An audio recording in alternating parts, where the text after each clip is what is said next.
Let's have a conversation. Let's have a conversation. Yeah. Let's have a conversation. Oh, yeah.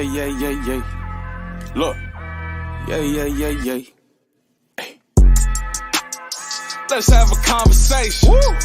Pick up some gems, life is all you make. Go. We keep it real, we don't talk to fake. Tell them hottest talk show on the net, coming for all the majors. Let's have a conversation. Woo. Pick up some gems, life is all you make. Go. We keep it real, we don't talk to fake. Tell them hottest talk show on the net, coming for all the majors. Let's have a conversation. Yeah. Let's have a conversation. Oh, yeah. Hello, everyone. This is Michelle Biggs, CEO of My Best Everyday Coaching and Consulting, and the host of Real Conversations with Michelle. I am so glad to have this discussion tonight. And for those who have heard about this live stream, the topic is New Year, New Mindset, from the Great Resignation to the Great Reset. So I hope you are ready to hear some information from my very special guest. And for those of you who are new to this platform, I leverage this platform as a way to share information about a variety of life topics with the goal that something is shared you'll be able to apply in a very positive manner. So with that said, let me start introducing my guests. So first up, Miss Robin Wilson Tolbert. Hi, Robin. Hey, Michelle. How are you? I am good. And Robin, let me change my setting for a minute because let me do this real quick.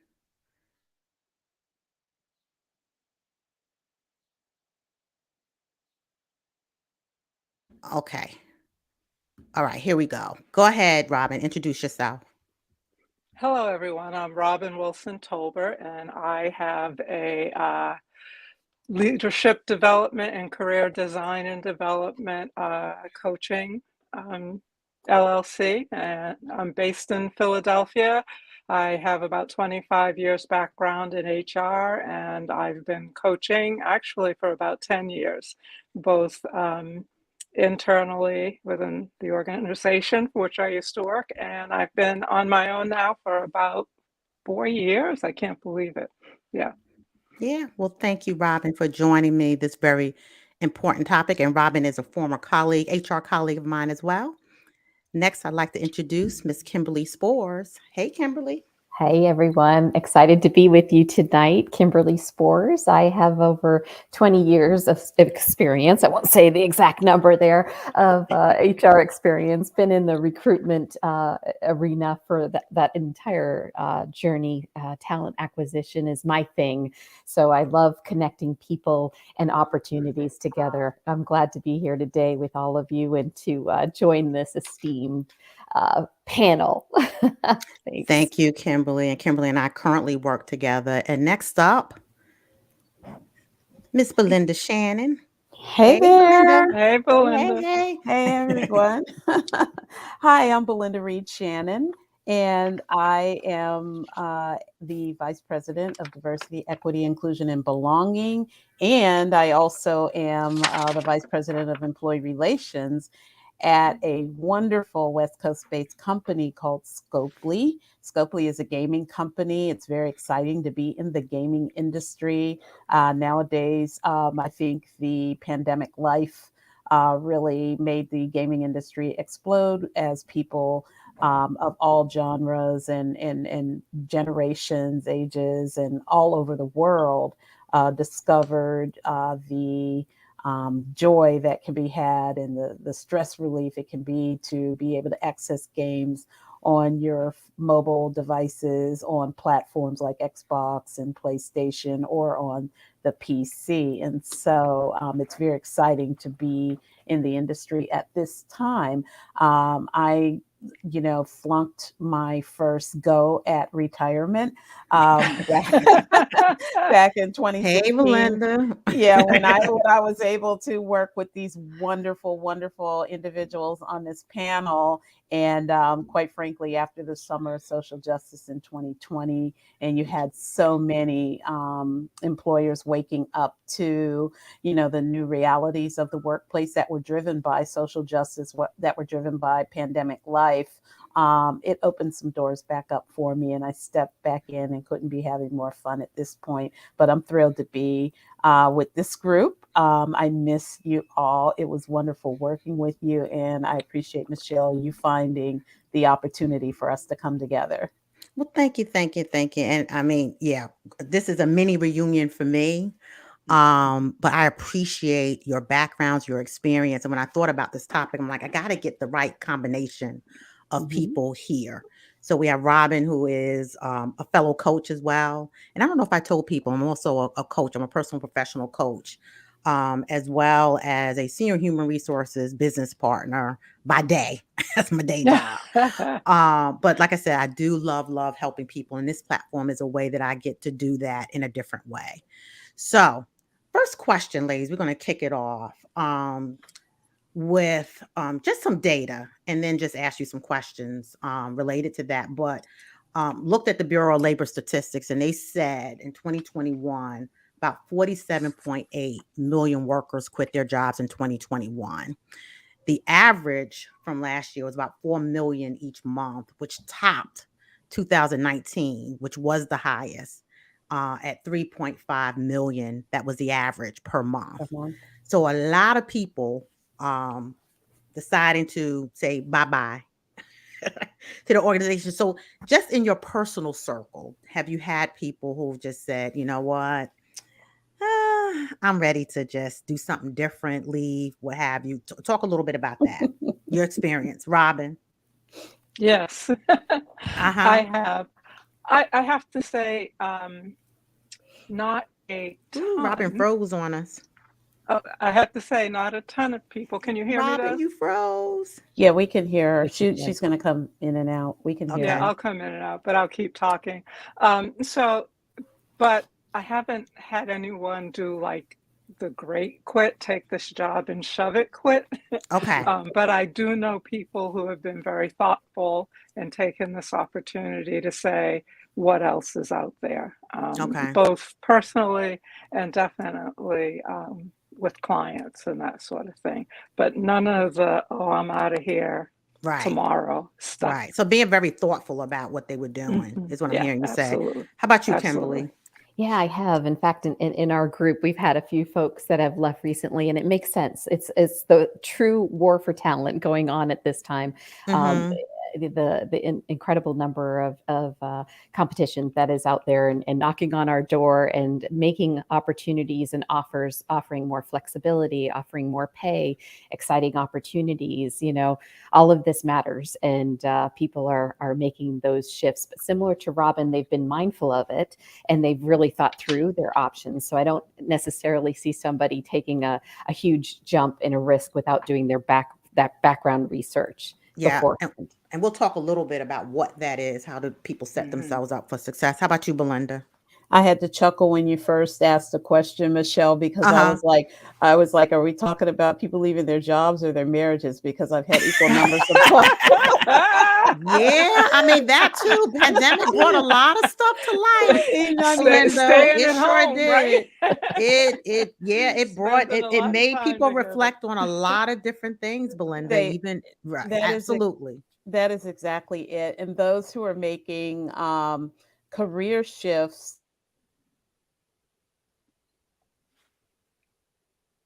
Okay, she gonna come back. For us. I know she froze too.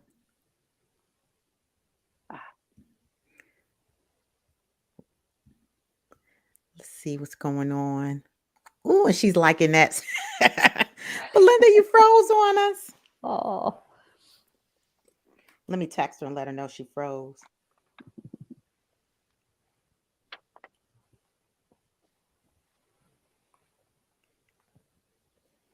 Okay, we'll see if she comes back in a minute. And so while Belinda we'll see what happens with her in a minute. Reasons for leaving. What are you guys hearing on your side? Yeah. Um, I'm going to go first, Robin. Everything from it's the bots, it's the hours, it's the flexibility. And I think these are things that people have been struggling with for a long time.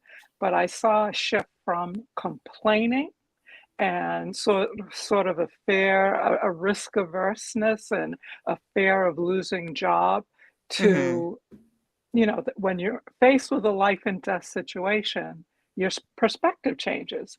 And Yeah. so then all of a sudden people were like, between now and dead, right? Is this what I want in my life? And a lot of people may have had some work-life balance before the pandemic, but then during the pandemic, things shifted for them. So I, it's all of the above, Yeah. as to why people were deciding to leave. But in most cases, they were people who had ongoing issues but were reluctant to do anything about it Yeah. before the pandemic, and then they were given sort of permission in a way, right, by seeing others. Good. Belinda, you froze on us and you were like one of those. Sorry. I'm So I was like, like, wow, what a way to freeze on me, Belinda. But go sorry ahead and about finish that. your statement. We were talking about that people have Yeah. made a lot of different And changes. I think what I was trying to share is the fact that once pandemic forced us into a different way of living and a different way of working, a lot of people rediscovered, the fact that, oh, I really don't have to give 85% of my waking hours to this job between the commute and being there and then doing everything else. I literally can do a whole lot more with my life. And so we've had a good 2 years to rediscover all those things and how we could rebalance. And for some individuals, that rebalancing included really looking at the what they were doing, and if their employer, if it wasn't matching up with Right. this new set of needs, then I think that was contributing to them leaving. And then the other thing is, though, we can't underestimate the impact of other external pressures that may have caused somebody to leave. Because think about it, particularly the way women are impacted. Many times they were the main caregivers of these children who suddenly had to be educated at home. And Right. so juggling that, and there's a lot of dads and males who are raising children too, who it's impacted them. But there's actual data out there that shows that women were disproportionately impacted by the new lifestyle that pandemic forced on us. And for many, it involved having to leave the workplace because they couldn't do that and take care of now these children who are suddenly homebound. Yeah, and we were talking, I know when we had rehearsal, we were talking about someone who had just posted on LinkedIn. Of course, it's after, the world is opening back up again, but it was like my young child comes first, right? Mm-hmm, Um, mm-hmm. so, and we'll talk a little bit more about the reasons, because like you said, there are a lot of different reasons why people have left. How is this different? How do you feel like this is different this go round versus other times where we've just seen an influx of people leave, right? So, I mean, I have to believe the pandemic, as you said, Belinda, really forced people to think differently about the workplace. But anything else from your perspective? Yeah, I would Any one of you? Go ahead, Kimberly. I would say that the pandemic also showed how the employers took care of their teams during that time too. Absolutely. So I think we Yes. got to see our employers in a different light, and did they care about me, and did they offer flexibility to be able Mm-hmm. to live life through this chaos? There was a really good article by MIT that was published in January, and it talked about toxic workforces, and that was the Mm-hmm. number one reason. It wasn't pay, and it Right. wasn't opportunity, promotion, career development, et cetera. It was actually toxic work environments. So, if there's disrespect in the workplace, if there's non-inclusiveness, unethical treatment of people, cutthroat, all of these abusive type of themes were coming out. And I Mm-hmm. think Mm-hmm. COVID kind of, amplified those in cultures that that was already probably there, and just enough to push people to say, not anymore. It's time for a change. Exactly. Mhm. Exactly. And I think it's funny, not funny you said it, but the fact that employees were looking to see how companies were going to handle this COVID situation, Yes. Mhm. right? Yep. So that, and in the midst of all of this, we also had all the social issues that started to become very Mhm. visible Yeah. to people now that people were home, and employees were looking at, okay, Mhm. company, And I how are think you handling this, right? That's Go right. ahead, Belinda. and I think when you combine both of those aspects, what it did was it shifted for the first time the kind of like mindset of and approach to this to the work from the workforce to a employee first focus, as opposed to, because once pandemic hit and shut everything down, employers had to think about the employee first and Mm-hmm. adjust the work behind that. And generations prior up to that point, it had always been the work first or the goals of the company first, and then adjust. Employees had to adjust to that. They had to fit their situation to that. But between pandemic and what that forced us into looking at how do we take care of our employees, and you add that to the social justice that was really driven by a much more activist oriented generation, that Yes. generation which is very present in the workplace. The combined impact of that has created this monumental shift, I believe. Yeah. Let's talk about, and Belinda, I know you are on a task force. I don't know if you mentioned that when you introduced yourself, but I want Yeah. to get into questions about execs and companies, and then we'll switch to employees. So, what are questions execs should be asking themselves related to the Great Resignations? And then I also want to talk about what should managers be asking themselves, and want to hear Robin and Kimberly from you as well. So, in terms of execs, Belinda, I'll put one you're out on this there. task force. Yeah, Yeah. Go I'll ahead. put one out there and then be interested in hearing what Robin and Kimberly have to say. But one of the main questions, a big question that has many subparts beyond it that execs should be asking is, are we winning the war for talent? Mm-hmm. Just if you only ask that question, that involves a whole lot of things around acquisition and retention. Yeah. Yeah. Kimberly.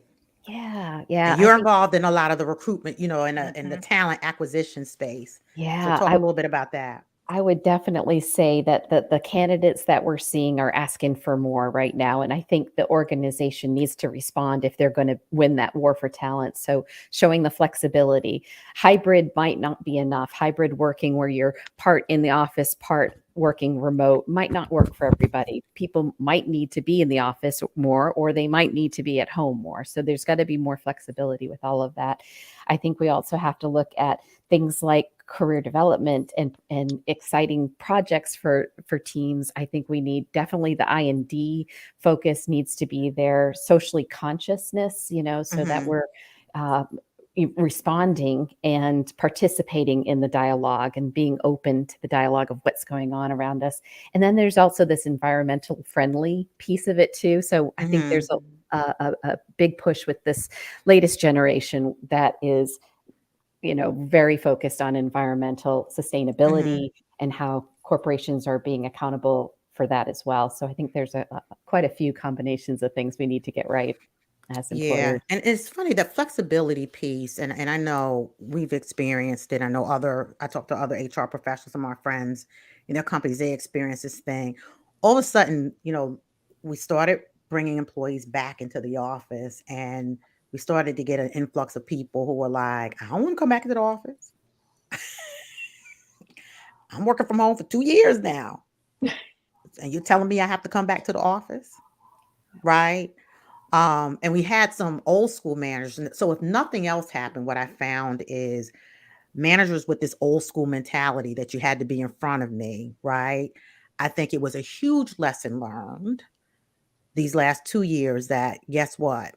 Employees were productive the last 2 years, and they were not in the office Okay. environment, right? Busted But a lot of myths.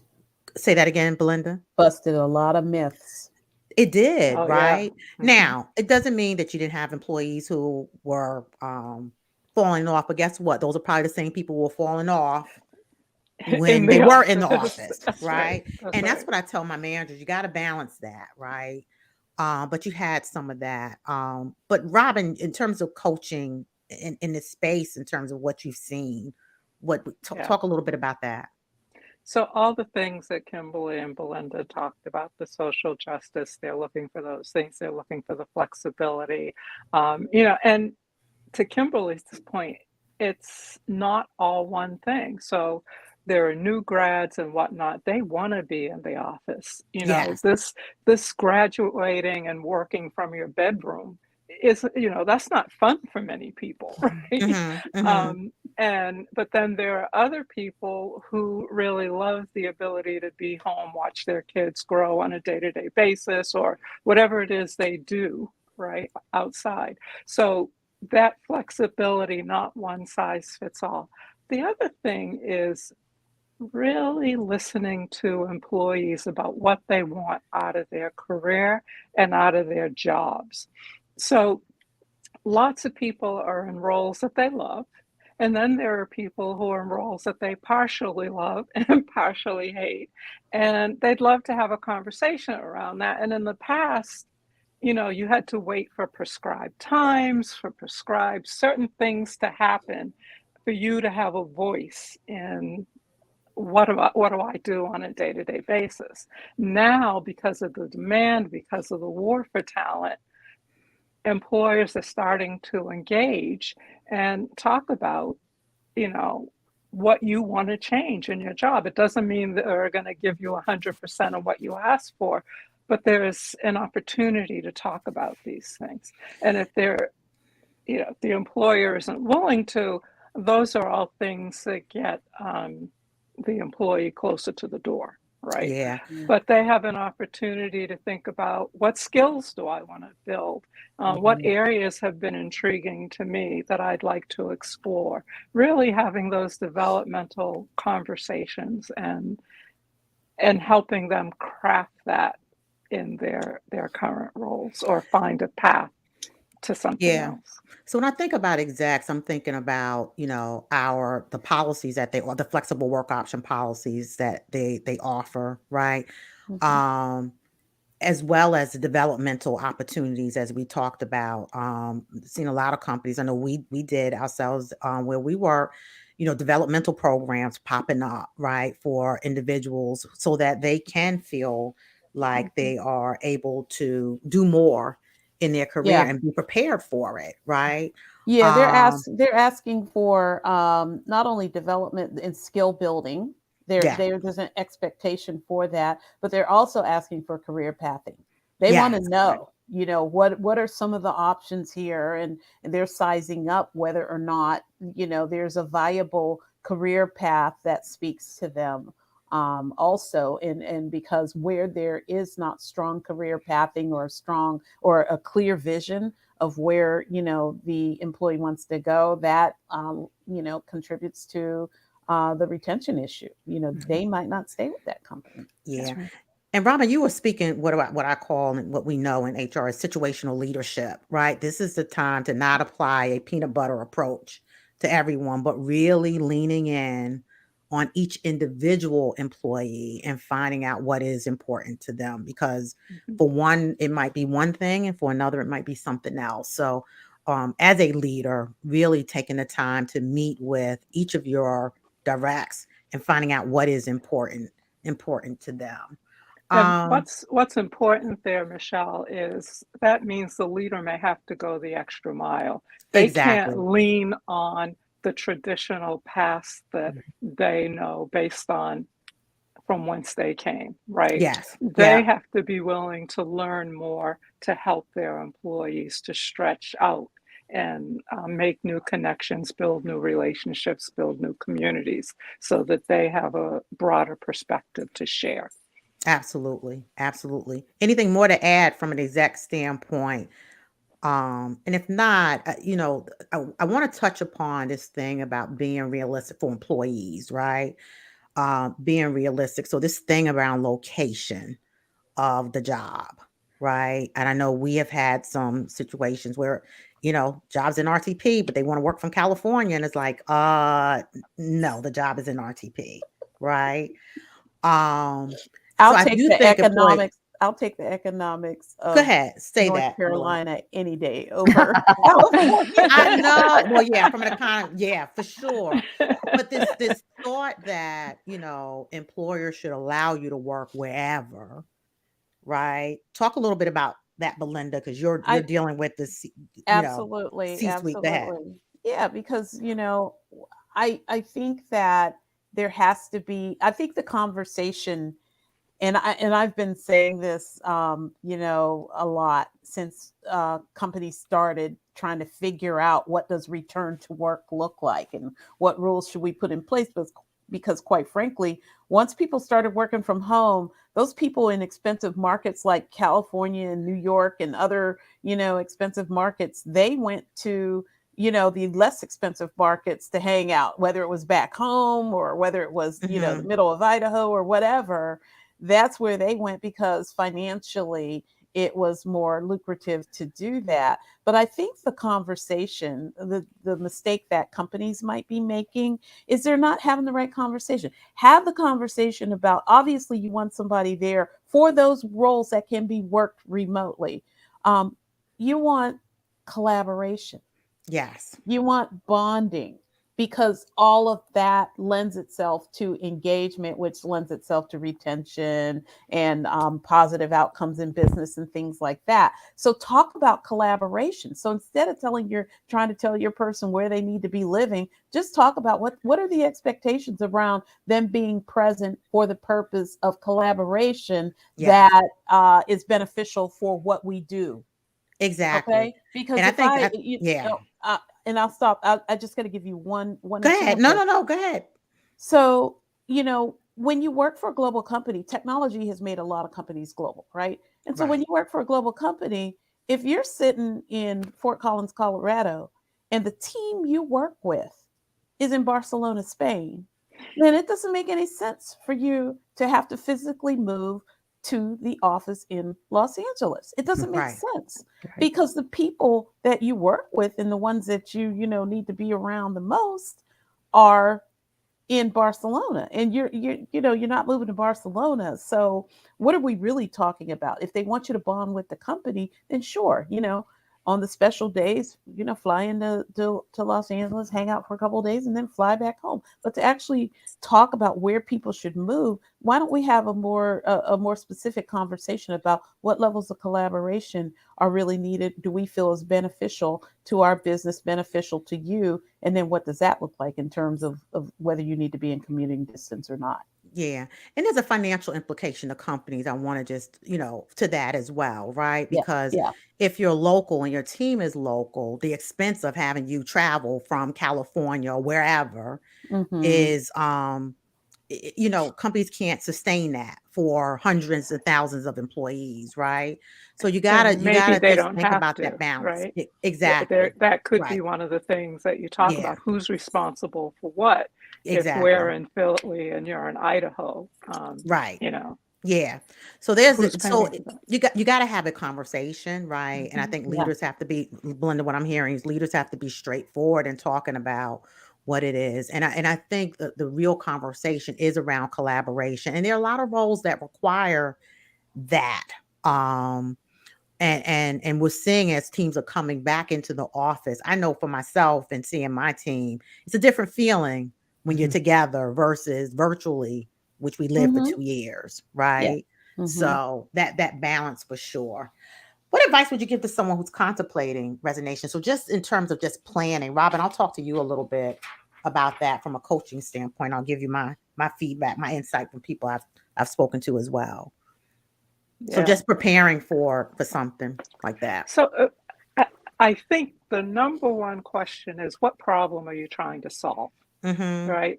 And be really crystal clear on that. Why are you leaving? Why do you want to leave? Is it Mhm. money? Is it culture? Is it management? Is it mission? Is it, what flexibility? Be crystal clear on what problem you're trying to solve. And I think the next thing is, once you have that clarity, think about is it at all possible to find that where you are?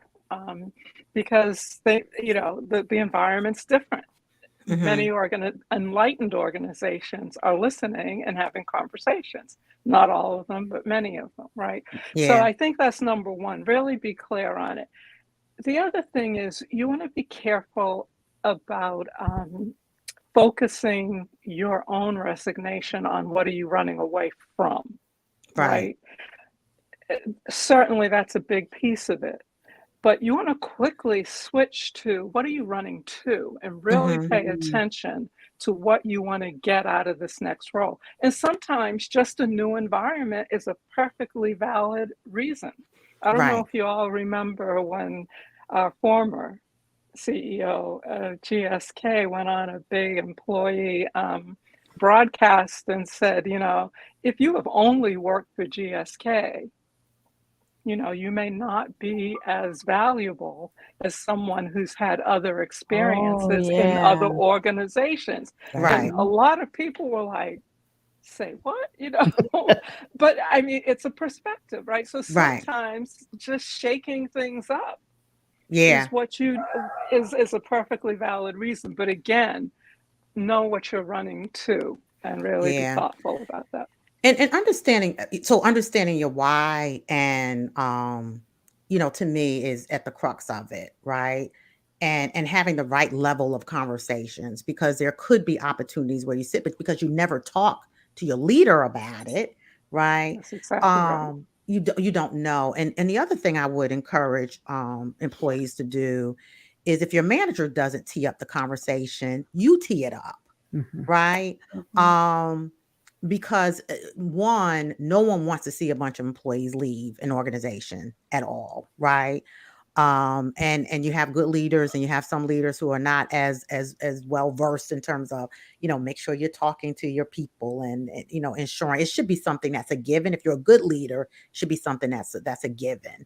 But be courageous and have the conversation, right?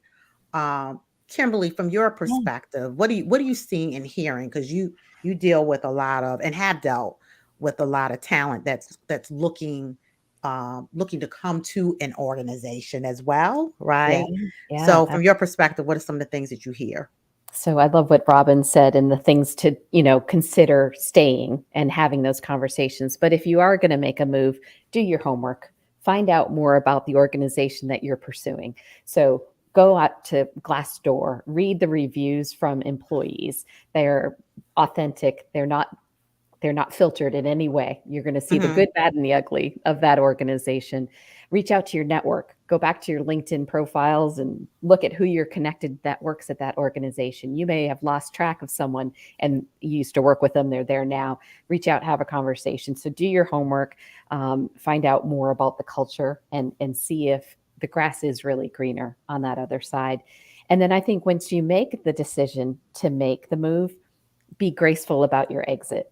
I think offboarding is as important as onboarding. You want to leave that good impression. You want to make sure, if you need a reference from someone from the organization, that they're going to be able to provide that to you. And if you ever want to return, you want to make sure you've left things in good shape. So my advice is do your homework and depart gracefully from your current job.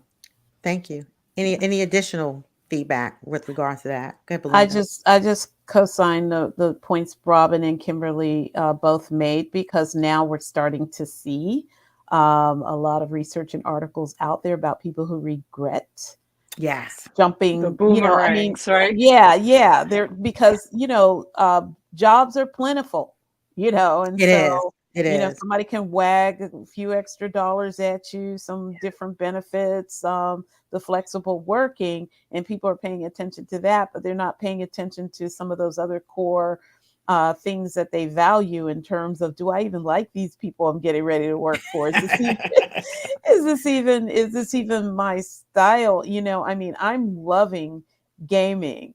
It is, I remember for my interview, there was this little note that said, feel free to show up in t-shirts and jeans. That's our regular uniform, and it's very, it's very casual. And there's a lot of traditional companies that I love this type of atmosphere so much that I don't care if you wag some more money at me or something like that. It's not more important to me at this point in life than feeling comfortable when I go to work and being able to show up in jeans and a t-shirt. You know what's so funny? And I remember our former CEO, he was doing a presentation and he had on jeans. And, you know, at the time when you think about pharmaceutical people, you know, the suits and button down shirts and all that. And I think it took that moment for people to see him like that the switch just went off in terms of, why are we, you know, dressing all, you know, if someone's coming into the office, of course, you know, we want to look a certain look professional, right? But at the end of the day, you know, you want to feel comfortable. And I, you know, I'm so glad for us, you know, Kimberly and I still, you know, it's become a very more comfortable environment, right, for individuals. Mhm, And mhm. I'm glad to see that. And speaking of which, even with that, the DEI piece, and we touched upon it just a little bit. Can we talk a little bit about that piece, Belinda, in terms of the DEI, how important that is? Yeah, I mean, well, I'm not sure which angle you want me to talk about it. Can you Let's be? talk about in terms of just well, we could talk about it from several different angles. So let's talk about it from the perspective of just really being in tune with DEI, what that means for Yeah, organizations and to its employees. Yes. right. Understanding it, understanding that DEI is one of those attributes that is very important. Candidates, and I'm sure Kimberly can talk a little bit more about that, but they come in wanting to know, Yep. what the organization's posture is, what their engagement level is on DE and I. And I probably should, just in case there are people who, so we're talking about diversity, equity, and And inclusion. inclusion. I They know I'm want, using acronyms. They want to hear yeah. about that. Sorry Yeah. about that. Yeah, That's yeah. okay. Yeah, they want to know what's going on. Are you guys doing anything? They don't want to go to an organization that's just posturing or performative or tone deaf. They don't want that kind of existence. They don't want to be around those type of people. They want to be with an organization that does have a connection to the realities of our world today, that are going to that because there's so many dimensions of diversity now that we are actively really accepting and understanding, and that are very, very visible, from neurodiversity to differently able to your traditional race, gender, LGBTQ. There's people who come from different sectors. There's veterans, there's caregivers. You Yes. got a whole bunch of people We who were are just talking caregivers. about We were that, just right? Yes, talking. You Yeah. yes. know, a lot of And organizations are, you know, right. retirement cliffs you could be dealing with. So how do you help Exactly. those The organizations, right? early Early career. career. Yes. And so existing employees, as well as those who are out there in the job market, they want to know that they're going to a company and they're preferring to go to the companies that are actively engaged in some aspect of DE&I. And then from the company standpoint, the companies are needing to embrace hybrid and remote working, because sometimes the markets that they need to be able to compete in for talent are more diverse than the markets that they're actually headquartered in. And so, Yeah. and so it's causing them to approach that differently. Yeah, and it's funny you said that because it kind of lends to my next to last question is, you know, your thoughts about how long this great resignation. So the great reset for me is companies are having to look at things very differently, as well as employees, right? In terms of how are you viewing the workplace? What do you want for yourself? What's important to you? Um, but this idea of the great resignation, how long will it last? And even some of the things that we're doing, your thoughts. And Blenda, I think you kind of alluded to it. Like this is where it's going to be, right? We're not going back Yeah. at this I think point. I think when you talk about the Great Reset, Michelle, I think you need to put it in the same category as the resets that we saw when the economy changed from a manufacturing Rust Belt economy to Yes. knowledge workers, right? Mhm. We that was a huge one. The Great Reset that you saw when technology, really Mhm. started taking over and becoming a huge part of what we're doing. There's going to be a Great Reset as soon as they can get artificial intelligence right, because right now they don't have it right. But Right. as soon as, as soon It's as looming. we get that right, that's going to be infused more and more what we do. And so, there are going to be, I think if you're that individual that's waiting for things to go back the way they are, you need to start coaching with Michelle and with Robin. And then once you do that, work with Kimberly to find Hey, that role that's right for you. you have some good people here. Look, I'm telling you, it's been. I probably did more coaching over the course of the last 2 years. Rob, I don't know about you, but just Yeah. people were just contemplating their lives. You know what I Yeah. mean? In terms of what they wanted to do and who they wanted to be and how they wanted to live. So, but thank you for that plug, Belinda. Yes, thank you. Any other feedback, Kimberly? Just that I hope we don't go back. Honestly, I think this has Yeah. given us an incredible reset, and to ensure that we have balance in our lives. And when we start to feel that go off kilter again, we all know what it feels like, and we don't need to slip back to that. So I think we need to be moving forward and embrace that, and surround ourselves with great people like y'all, all of y'all. Mhm. So Mhm. Yeah. Miss y'all. Robin, how about you? So I agree with everything that's been said. What I don't know is, how long will there be this tight a job market, right? The Mm. economy shifting, so that could have an impact. But in terms of the way we work, the flexibility, I think there are just some things that are here to stay, and for good reason. Yeah. That a lot of folks have been hoping would come to fruition for a long time. The whole remote working thing, we could have been doing this for a lot. It didn't have to take the pandemic, but it did have to take the pandemic, right? It did, because I So, mean that was a huge I mean, to me that was what for organizations, that probably was the biggest shift. This whole mhm, mindset that you have to be in the office to be productive and get stuff done, that was erased for 2 years. that's yeah, right. Right? That's right. That we can't even use that as an excuse anymore. Now there are certain jobs, of course, that have to be, Yeah. you have to be live, right? So Mm. this whole thing about hybrid workplaces, I think we're going to hear more about that going forward. Like, what does that make sense? And it has to be a balance, yeah. right? Yeah. For the That's right. company as well as for employees, has to be that Mhm. balance. Mhm. Well, ladies, anything else you would like to say around this topic that we have not covered? That's my catch-all.